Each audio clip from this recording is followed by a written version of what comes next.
hii ni penalty.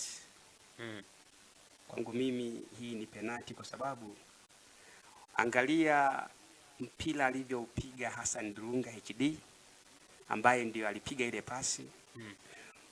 Wakati inapigwa wachezaji waliokuwa wako mbele, Mwani alikuwa ni mtu ambaye anatakiwa kwenda kunufaika na mpira pamoja na defender huyu wa timu ya namzungumzia defender wa timu ya Mtibwa.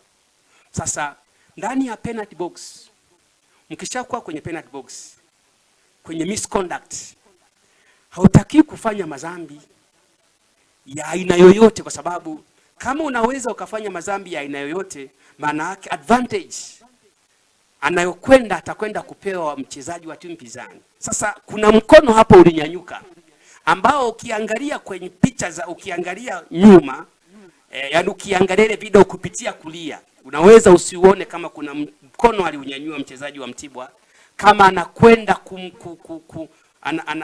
anakwenda kumpunguza hivi speed Mwani kwenye tukio hili.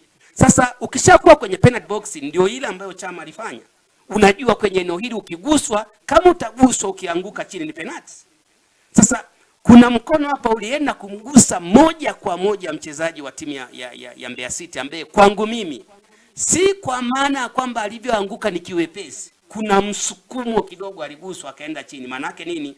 Ni kama alikuwa eneo ambalo anatakiwa kwenda kunufaika na ule mpira, aliondolewa mazingira makubwa ya kwenda kunufaika na ule mpira ili kuweza kufunga goli. So kitaalamu kwenye eneo la 12 kwenye misconduct unfold, mchezaji tena anaweza akawa last defender ama sio last defender, kwamba beki wa mwisho kama atafanya reaction ambayo inaweza katengeneza mazingira makubwa ya kumfanya mshambuliaji ashindwe kutokunufaika na mpira. Okay, tazama hiyo movement kwa namna jinsi ambavyo ilivyo. Mkono wa mchezaji wa Mtibwa Sukari pasina shaka haujamgusa, na kama ukitazama vyema inaonekana mchezaji wa Mbeya City ni kama yeye amejikwaa kutoka chini. Sasa kama akionekana kwamba hajasukumwa pengine yani ni kwamba ni kama mchezaji aonekana kujikwaa kwa chini, ila kama hajaguswa juu. Mwamuzi pengine ukitazama kwako ama kwa mwamuzi tu ambaye ni wa kawaida, pengine unadhani alipaswa kufunika kwamba hilo liwe tuta, ama pengine ni kwa sababu tu kwamba ni Bongo ama ni Tanzania?